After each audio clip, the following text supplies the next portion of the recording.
Hola, hola.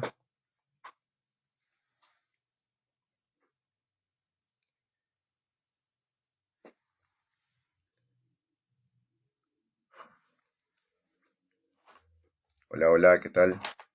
¿Cómo están?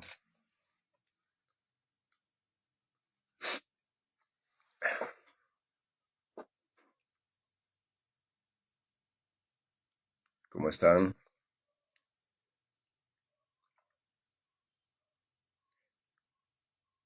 Espero que bien.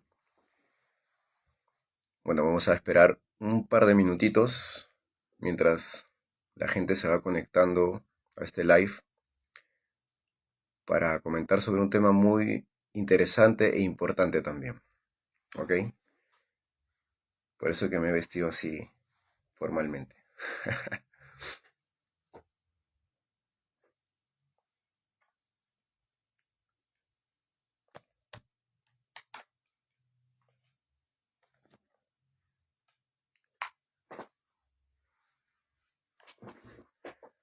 Buenas noches, ¿cómo están? Gracias a todos los que se van uniendo a esta transmisión en vivo. El día de hoy vamos a estar hablando un poco sobre esta fecha, ¿no? Esta fecha conmemorativa, el 31 de octubre, y no me estoy refiriendo a esta festividad pagana llamada Halloween, tampoco a lo que es el Día de la Canción Criolla acá en Perú, sino me refiero a un hecho histórico y religioso que marcó pues la ruptura de lo que vendría a ser la iglesia cristiana, ¿no? Estoy hablando en particular de la Reforma Protestante. Eh, Vamos a estar hablando principalmente en qué consistió la Reforma Protestante y cuál es el impacto que hoy en día tiene la Reforma, ¿no? Y, y si hoy en día es necesario quizás realizar una nueva reforma. Eso es lo que vamos a estar conversando el día de hoy, ¿no?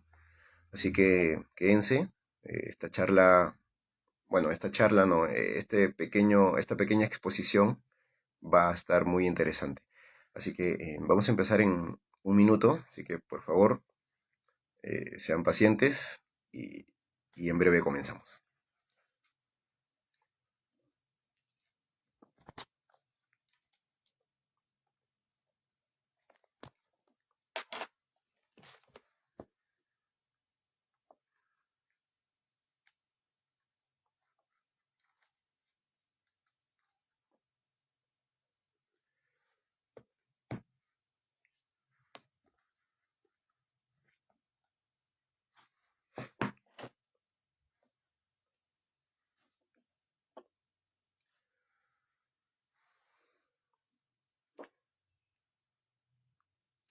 Bien, vamos comenzando. La Reforma Protestante ha sido un movimiento de carácter religioso, pero que tuvo un gran impacto social también durante el siglo XVI.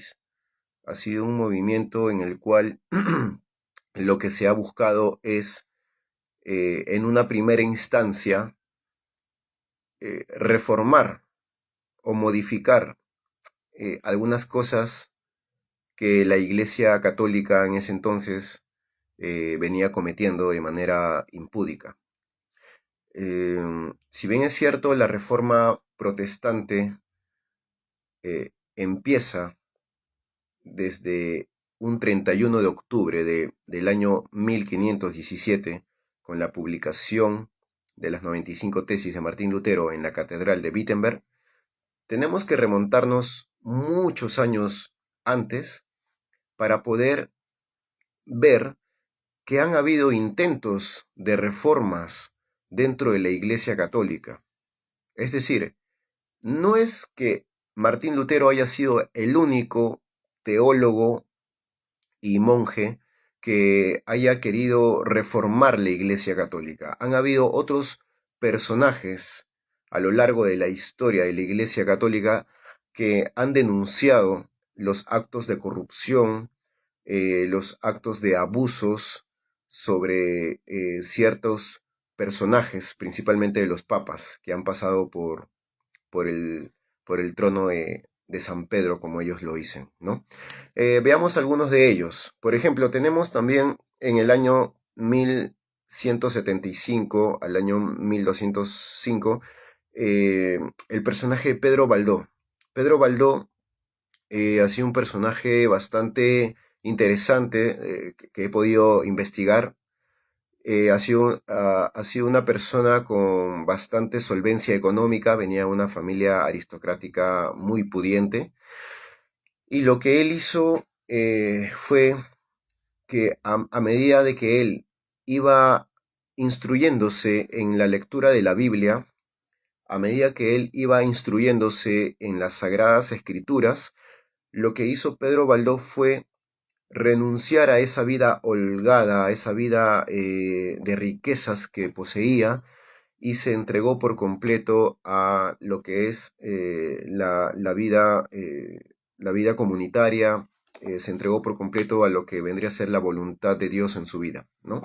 Entonces Pedro Baldó se dio cuenta de que el acceso que tenían las personas a la escritura, a la Biblia, era muy restringida, en el sentido de que la Biblia estaba escrita en lo que es la Vulgata latina.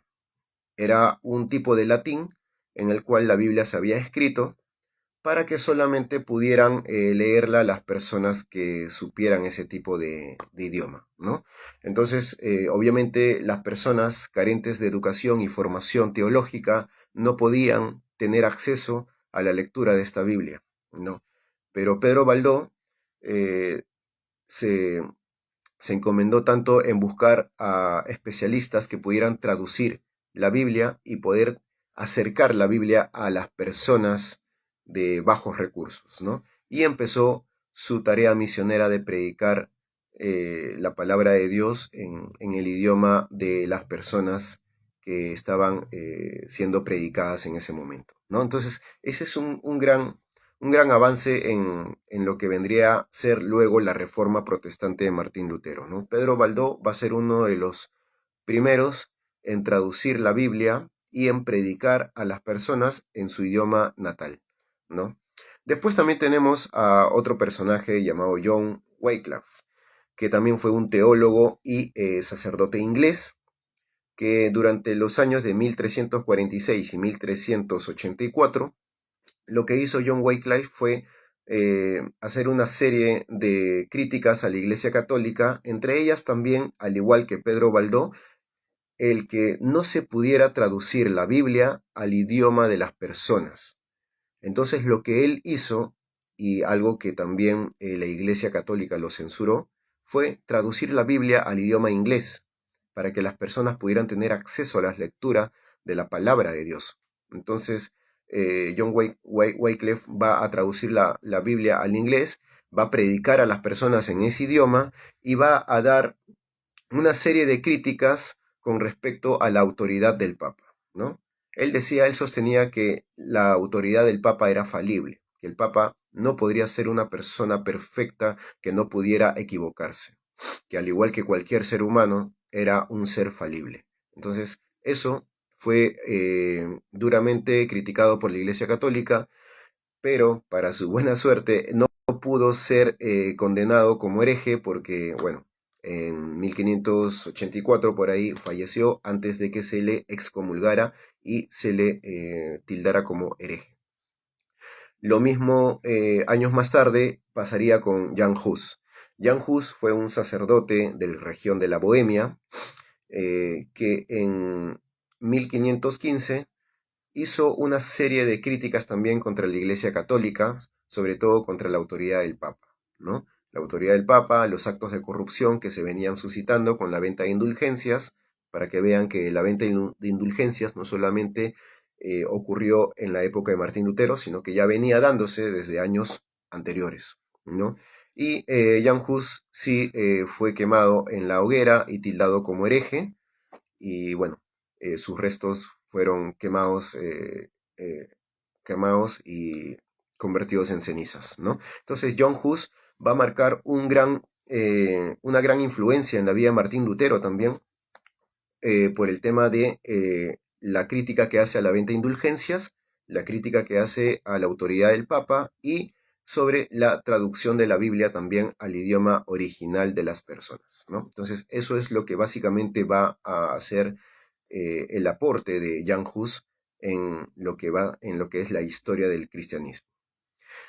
Tiempo después va a aparecer también Erasmo de Rotterdam, uno de los precursores del humanismo, un hombre de mucha cultura, que sabía varios idiomas, como el latín, el griego, obviamente su idioma natal, que era el holandés, entre otros, y que también ha sido un sacerdote teólogo que hizo una serie de críticas a la Iglesia Católica, ¿no? Entre ellas es justamente que se tratara de solucionar los actos de corrupción que había dentro de la Iglesia Católica, y de alguna manera también en la traducción de la Biblia a un lenguaje más accesible a las personas, ¿no? Entonces, ese es el aporte de Erasmo de Rotterdam. Claro, en ningún momento Erasmo se le pasó por la cabeza el hecho de dividir la Iglesia Católica. Simplemente lo que quiso hacerse es hacer una serie de reformas que ayudaran a mejorar el gobierno y la administración de la Iglesia Católica, ¿no? Y bueno, obviamente Erasmo de Rotterdam también tradujo del latín al griego el Nuevo Testamento, ¿no?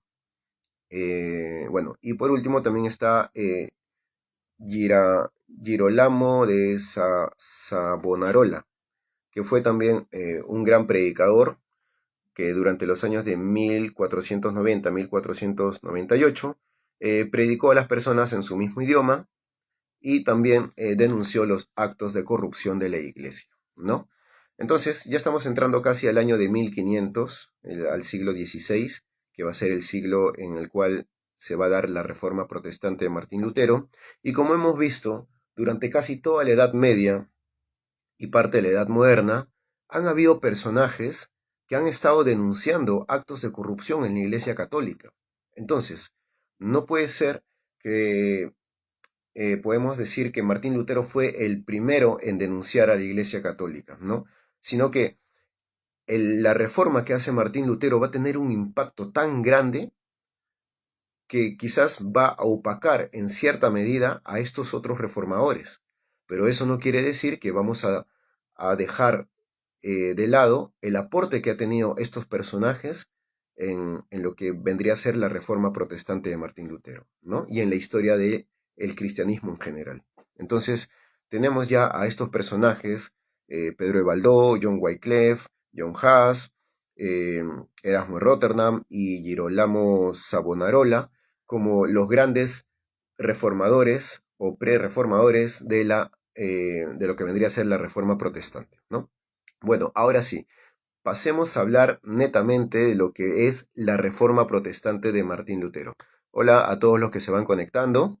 Hola, José, hola Amadeus, hola a todos. Estoy hablando un poco acerca de lo que es la reforma protestante de Martín Lutero, ¿no? Bueno, Martín Lutero ha sido un monje católico en sus inicios, fiel a la autoridad del Papa, fiel a la autoridad de la Iglesia Católica. eh, Ha sido un gran catedrático también de la Universidad Wittenberg, y que a medida que él se iba introduciendo en el estudio de las Sagradas Escrituras, lo que hizo fue, de alguna manera, darse cuenta de un detalle que la Iglesia Católica quizás pasaba por alto, ¿no? El detalle era el siguiente, que en la epístola que el apóstol Pablo le escribe a los romanos, él sostiene que el justo por la fe vivirá, ¿no? Eso lo dice en su carta a los romanos, en la cual dice el justo por la fe vivirá. Ese versículo tuvo un gran impacto en el pensamiento de Martín Lutero, que empezó a cuestionarse luego sobre si era necesario para alcanzar la salvación el tener que hacer buenas obras, o simplemente era necesario tener la convicción y la fe en Jesucristo para poder ser salvo, ¿no? Ese gran descubrimiento o redescubrimiento de Martín Lutero hizo que se planteara una serie de cuestiones sobre la doctrina que estaba predicando la Iglesia Católica y sobre lo que realmente decía la Biblia en ese sentido, ¿no?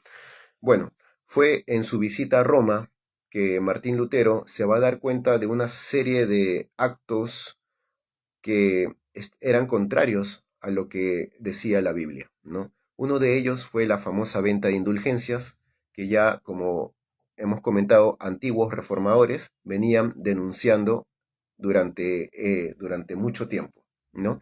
Ahora, ¿en qué consistía la venta de indulgencias? La venta de indulgencias era un documento que la Iglesia Católica te emitía cuando tú pagabas por el costo de este documento y en el cual figuraba el perdón de todos tus pecados por una suma de dinero, ¿no? El Papa podía perdonarte tus pecados a cambio de dinero a través de este documento llamado indulgencia, ¿no? Incluso, no solamente tenía la facultad de perdonarte los pecados, sino también tenía la facultad de poder sacar el alma de algún familiar tuyo del purgatorio y llevarlo directamente al paraíso, sea el pecado que haya cometido, ¿no? Uno de los grandes predicadores de estas indulgencias ha sido el gran Johann Tetzel, quien tenía una habilidad de oratoria y persuasión única que permitió que muchas personas creyeran en esa falsa promesa de perdón, ¿no? Entonces, lo que hizo, en cierta manera, enarbolar la reforma de Martín Lutero ha sido justamente esa predicación tan injusta y vil que Tetzel había hecho en su momento, lo cual hizo que Martín Lutero replanteara una reforma en la doctrina de la Iglesia Católica a través de una serie de tesis o argumentos que él lo tituló las 95 tesis, ¿no? Bueno, en realidad no se llamó las 95 tesis, sino se llamó la disputa acerca de la determinación del valor de las indulgencias, conocida mundialmente como las 95 tesis. Estas 95 tesis o 95 argumentos en contra de la venta de indulgencias, Martín Lutero lo publicó en la puerta de la Catedral de Wittenberg, una noche del 31 de octubre de 1517. Este simple hecho marcó el inicio de lo que vendría a ser la Reforma Protestante. ¿Por qué lo publicó en la puerta de la Catedral de Wittenberg? Bueno, en ese tiempo sabemos que los medios de comunicación recién se estaban masificando con el invento de la imprenta por Gutenberg en 1453. Lo que hizo fue publicar estas 95 tesis en la catedral para que todos los especialistas, teólogos católicos que pasaran por ahí, porque era un lugar bastante transitado, pudieran tener acceso a la lectura de estas 95 tesis y se pudiera llevar a cabo un debate formal para poder justamente disputar estas doctrinas que no eran acordes a la palabra de Dios, ¿no? Entonces, Martín Lutero lo que hizo fue simplemente abrir un debate para que pudieran discutir sobre estos temas. En ningún momento se le pasó por la cabeza el querer separarse de la Iglesia Católica y formar una nueva iglesia. No, él como un gran siervo de Dios, como un gran adepto a la Iglesia Católica, él quiso ayudar más bien a la Iglesia Católica a corregir esos errores que se estaban cometiendo, ¿no? Sin embargo, la respuesta de la Iglesia Católica fue negativa y lo que hizo fue simplemente rechazar esa acusación que Martín Lutero estaba teniendo en contra de ellos, ¿no? Y con el afán de poder minimizar esa simple protesta de un monje dominicano, lo que hizo fue más que eso fue engrandecer esta reforma que venía planteando Martín Lutero. Y gracias a la imprenta es que estas 95 tesis pudieron expandirse en casi toda Europa en cuestión de días y semanas. Se dice que al cabo de un mes, estas 95 tesis ya se había expandido por casi toda Europa occidental. Bueno, al enterarse la Iglesia Católica sobre estas 95 tesis y sobre un monje llamado Martín Lutero que estaba teniendo esta actitud en contra de ellos, es que decide llevarse a cabo unas ciertas dietas. Bueno, las dietas, para los que no saben, son asambleas que se realizaban para poder discutir un tema en particular, ¿no? Estas dietas fueron convocadas por el emperador Carlos V, ¿no? Que de alguna manera era pues partidario de la doctrina de la Iglesia Católica, ¿no? Entonces se llevaron a cabo ciertas dietas, como la dieta de Worms, la dieta de Spira, para que Martín Lutero pudiera retractarse de las ideas que había plasmado en sus 95 tesis. En ningún momento la Iglesia Católica o el emperador Carlos V le permitió poder debatir estas ideas con los especialistas teólogos católicos, sino simplemente se le citó para que dijera una sola palabra o dos palabras: me retracto, ¿no? Sin embargo, firme en sus convicciones, Martín Lutero lo que hizo fue reafirmar su postura y decir que mi conciencia es cautiva de la palabra de Dios. Es decir, que por temas de convicciones personales no podía retractarse de todo lo que Martín Lutero estaba afirmando en sus 95 tesis, porque todo lo que él plasmaba en esas ideas, en esa publicación que hizo, era acorde a lo que estaba escrito en las Sagradas Escrituras. Entonces, por eso es que se menciona esa famosa frase que pasa a la posteridad: mi conciencia es cautiva de la palabra de Dios. Es decir, que su conciencia le dictaba de que estaba haciendo lo correcto porque estaba acorde a la luz de la palabra de Dios, ¿no? Y es así como que se gana la enemistad de la Iglesia Católica y el Papa León X lo excomulga, y es ahí donde se da el enfrentamiento entre lo que son los católicos y los protestantes. ¿Quiénes son los protestantes? Son todos aquellos que van a ser adeptos a la reforma de Martín Lutero, que en un primer momento van a ser los luteranos, pero que después van a expandirse más fuera de Alemania y van a ser más, cada vez más, los reformadores, quienes se van a llamar a sí mismos como protestantes, ¿no? Esto por una cuestión de que la Iglesia Católica, en una de las dietas, en una de las asambleas que se llevó a cabo, los llamaron despectivamente protestantes, porque estaban obviamente protestando por una causa, ¿no? Entonces ellos tomaron ese apelativo de protestantes para hacerse llamar, para diferenciarse de los católicos. Entonces, en ese sentido, los protestantes llevaron a cabo una serie de guerras contra los católicos, y donde finalmente triunfaron los protestantes, y la Iglesia Católica tuvo que reconocer el nacimiento de una nueva iglesia, la Iglesia Protestante, ¿no? Entonces, esta división que ocurrió en la historia del cristianismo entre católicos y protestantes, hasta el día de hoy, bueno, tiene un gran impacto en lo que es el ámbito religioso, el ámbito social, ¿no? Es así como nace la iglesia protestante, o lo que hoy vendría a ser la iglesia evangélica, ¿no? Eso ha sido a grosso modo toda la historia de la Reforma Protestante. Luego de la victoria de Martín Lutero, también ocurrieron otras reformas a lo largo de toda Europa. En Francia, por ejemplo, tenemos a Juan Calvino, ¿no? Que también fue un gran reformador de la época, y que de alguna manera también ayudó a mejorar algunos aspectos que Martín Lutero había obviado, o quizás había, no sé, de repente no lo había tomado en cuenta, ¿no?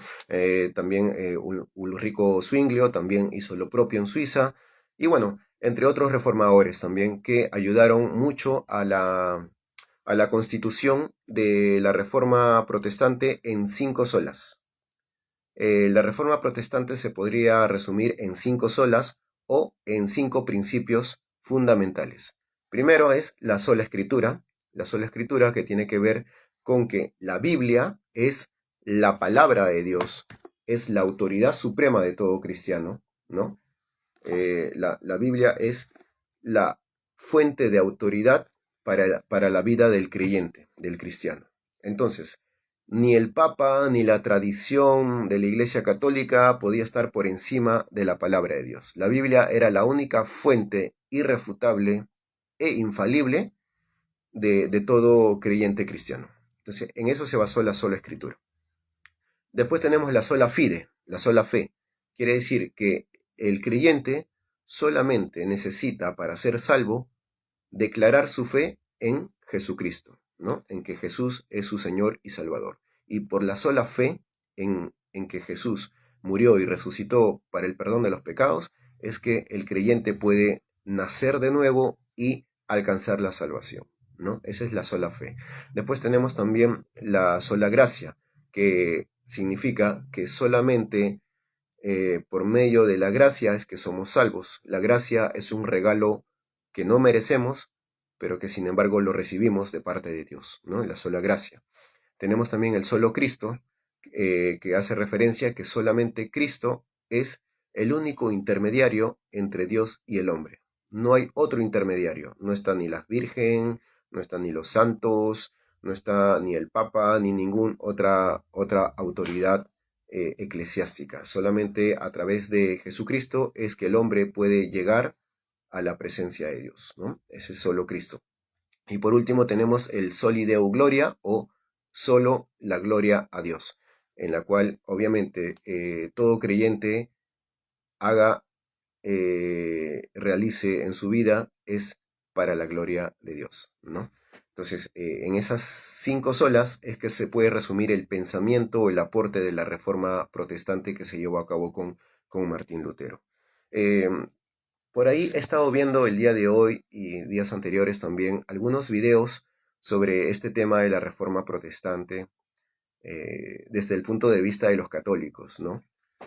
Hay un compatriota por ahí, Dante Urbina, el señor Dante Urbina, que hizo un video interesante sobre la Reforma Protestante donde minimizaba un poco el aporte de estos reformadores de la iglesia cristiana, sobre todo a Martín Lutero, ¿no?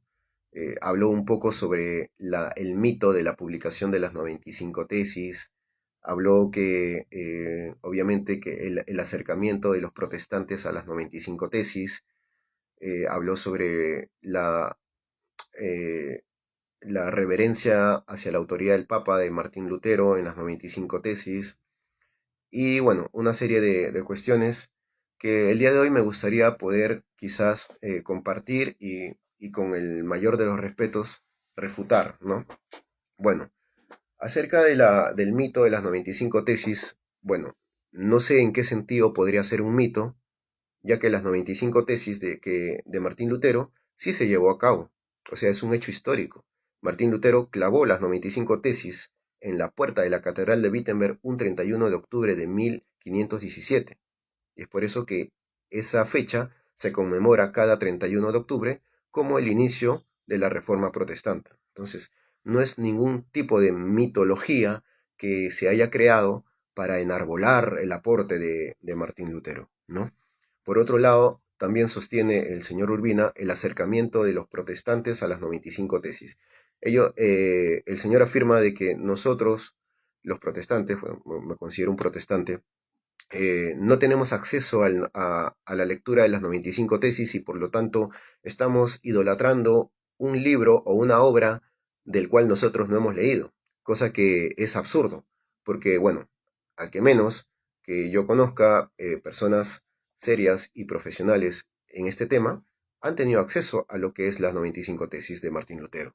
Entonces, lo que sí quizás algunos no lo toman en cuenta es algunas ideas que se plasma en esta publicación hecha por Martín Lutero, ya que, como veímos, como hemos visto, al inicio de la Reforma, Martín Lutero no tenía pensado renunciar a la Iglesia Católica. Lo que él buscaba era reformarla desde adentro.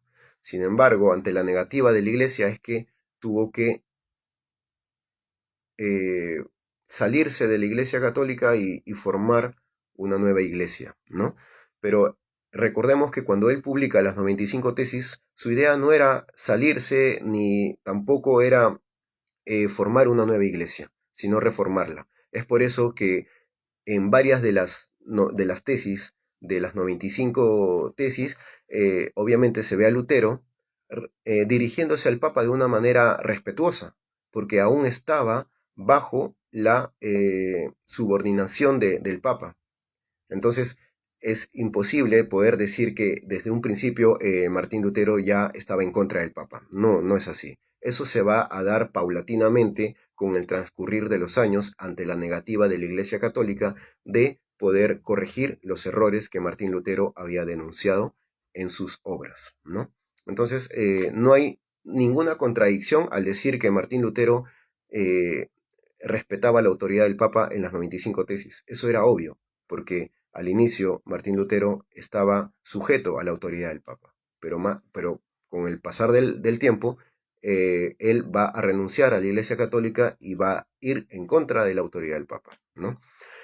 Después dice que en una carta, Martín Lutero dirigido a un papa, le dice, yo no impugno las malas costumbres, sino las doctrinas impías.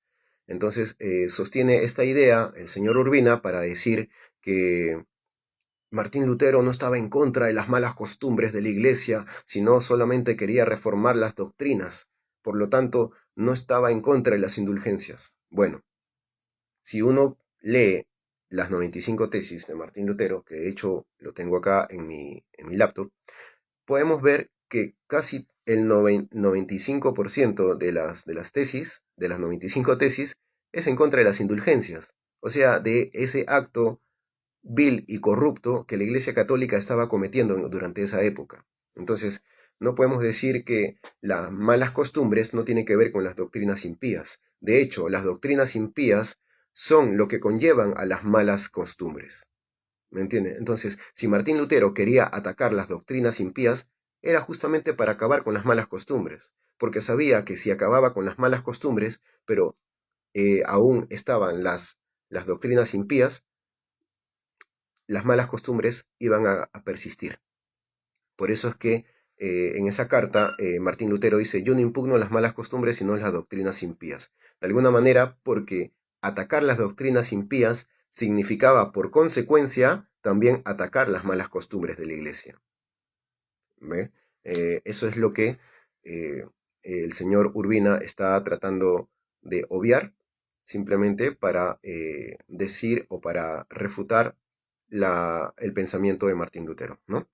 Después también, bueno, dijo por ahí que la famosa frase de Martín Lutero, que mi conciencia es cautiva de la palabra de Dios, cosa que lo mencioné hace un rato, que lo dijo en una de las dietas, permitió que cada persona interpretara la Biblia a su propia conveniencia, ¿no? O mediante su propia interpretación personal. Cosa que también refuta o critica a Martín Lutero. Pero lo que yo digo es, al decir que mi conciencia es cautiva de la palabra de Dios, Lutero se estaba refiriendo a que toda cosa, todo pensamiento, toda idea que Martín Lutero o cualquier creyente pudiera decir o hacer, tenía que estar sujeto a la palabra de Dios. Tenía que ir conforme a las escrituras. Porque si la venta de indulgencias significaba el perdón de los pecados por parte del Papa a través de dinero, eso no era acorde a la Biblia. Eso no estaba en la Biblia. En ningún versículo de la Biblia dice que por pagar un dinero a una autoridad eclesiástica se te va a perdonar los pecados.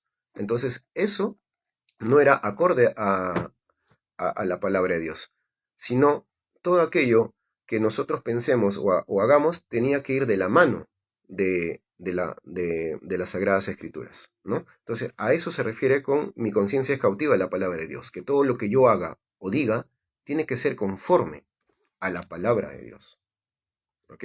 No es que a partir de ahora vamos a interpretar la Biblia de manera específica, de manera personal, y cada uno va a tener su interpretación, y no estamos hablando de eso. Estamos hablando de que todos nuestros actos, todos nuestros pensamientos, todo lo que hagamos en esta vida, tiene que ir acorde a la palabra de Dios, ¿no? Por eso es que se dice que la Biblia es el manual de instrucción de todo creyente, ¿no? Es la regla infalible de vida, el modo del buen vivir. Y bueno, por ahí también se dijo que había ideas diferentes entre los reformadores, que se criticaban unos con otros, etc. Bueno, y eso es así. Y eso es claro, eso tiene que ser así porque de alguna manera son personas, son seres humanos falibles. Ya decimos que así como el Papa es un ser falible que se equivoca, que comete errores, también los reformadores tuvieron sus errores, tuvieron sus correcciones. ¿Qué hubiera sido que todos los reformadores hubieran pensado igual? De repente hubiéramos seguido cometiendo los mismos errores que la Iglesia Católica y la autoridad del Papa. Más bien, gracias a Dios de que los reformadores pudieron criticarse de manera constructiva unos con otros para así poder llegar a una conclusión que se resumen en las 5 solas o los 5 principios de la Reforma Protestante. Entonces, no es posible decir que porque unos reformadores se criticaron entre ellos, es que se empezó a generar un caos dentro de los protestantes por haberse salido de la autoridad de la Iglesia Católica. No, más bien, gracias a Dios es que estas críticas entre los reformadores permitió a las personas poder resumir todo el aporte y el pensamiento de la Reforma Protestante en 5 solas: sola Escritura, sola Fide, solo Christus, sola Gracia y soli Deo Gloria. Entonces, gracias a eso, nosotros ya podemos acoplar nuestra forma de vivir en estos 5 principios básicos de la Reforma Protestante, ¿no? Entonces, es una equivocación y una falacia el decir que porque los reformadores se criticaban entre ellos, es justamente porque estaban equivocados y cada uno tenía una interpretación distinta al otro.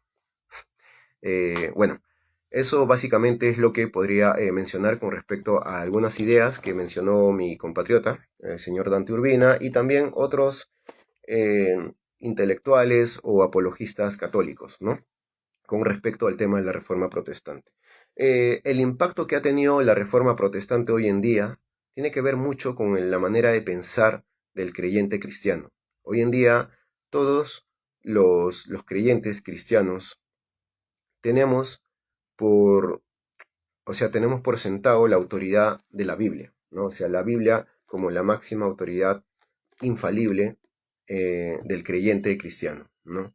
Tenemos también la idea o la base de que solamente a través de Jesucristo el hombre puede llegar a ser salvo, el hombre puede llegar a la presencia de Dios, ¿no? Y también tenemos que solamente la salvación es por medio de la fe, ¿no? La fe es un don que Dios le entrega a una persona determinada para que pueda ser salva, ¿no? Entonces, esos son algunos de los grandes aportes de la Reforma Protestante de Martín Lutero, y que por eso es que cada año, los 31 de octubre, celebramos y conmemoramos el aporte que significó la Reforma Protestante en la vida de todo creyente cristiano, ¿no?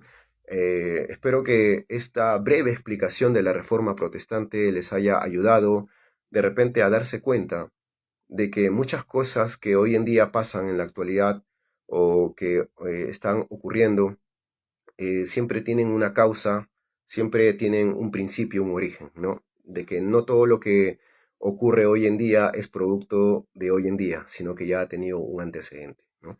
Y hoy en día se puede ver más que en otros años las cosas que vienen sucediendo dentro de la Iglesia Católica, ¿no?